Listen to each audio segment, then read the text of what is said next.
In this simple video tutorial, I'm going to share with you how you can link your Amazon account to your Snapchat.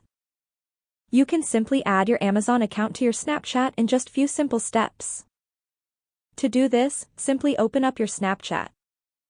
Head on your profile page, then tap on this settings icon right here. Scroll down into the section of additional services. Then select the option of third-party accounts.